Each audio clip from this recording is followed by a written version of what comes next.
অজয়ের সঙ্গে কুসুমের অন্তরঙ্গের ছবি দেখিয়ে এবার রাতুলের মনে সন্দেহ জাগাতে গিয়ে রীতিমতো হিতে বিপরীত হয়ে গেল। হ্যাঁ বন্ধুরা, ভিডিওটা লাইক দিয়ে দেখতে থাকুন। যে মুহূর্তে কিনা রাতুল সেই সমস্ত ছবি অজয়ের সঙ্গে কুসুমের দেখা মাত্র যখন কিনা রাতুল বলতে থাকে যে দেবলীনা ম্যাডাম এই সমস্ত তুচ্ছ কর্মকাণ্ডগুলো করেন আপনি, আর যাই হোক না কেন কুসুমের উপর থেকে আমার ভরসা কোনো মতে আপনি তুলতে পারবেন না, এবং এতটুকু অন্তত আমি নিশ্চিত যে ও শঙ্কর কাকার মেয়ে, এবং সেই হিসেবে সেই মানুষটাকে আমি খুব ভালো করেই জানি, এবং সেই মানুষটার মেয়েকে সে খুব ভালো শিক্ষা দিয়ে মানুষ করেছে, এবং কুসুম মানুষের মতন মানুষ হয়েছে বিধায় কিন্তু আজকে কুসুমের এত সুনাম, এবং কুসুমের কোনো রকম কোনো চরিত্রে কেউ আজ অব্দি আঙুল তুলতে পারেনি। এবং আমার দীর্ঘ বিশ্বাস যে কুসুমের যখন কিনা ব্লাড টেস্টের রিপোর্টটা আসবে তখন সেটার মধ্যে সুস্পষ্ট হয়ে যাবে যে কুসুম এরকম কোনো নোংরা কর্মকাণ্ডের সঙ্গে নিজেকে কোনোভাবেই জড়ায়নি।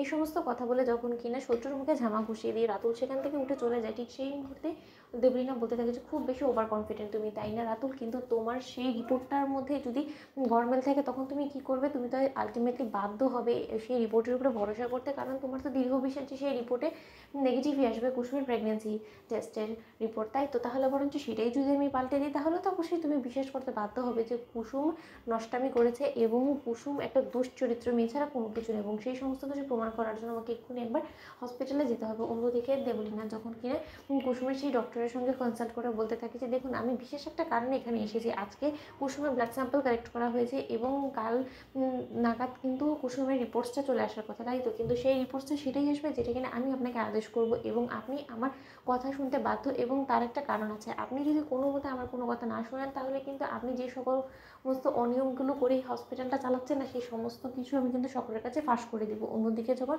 সেই ডক্টর বলতে থাকে যে দেখুন আপনি কিন্তু আমাকে রীতিমতো অন্যায় কাজ করার জন্য বাধ্য করছেন, এবং এই সমস্ত কিছু করা কিন্তু কোনোভাবে একটা ডক্টরের দায়িত্ব কর্তব্যের মধ্যে পড়ে না।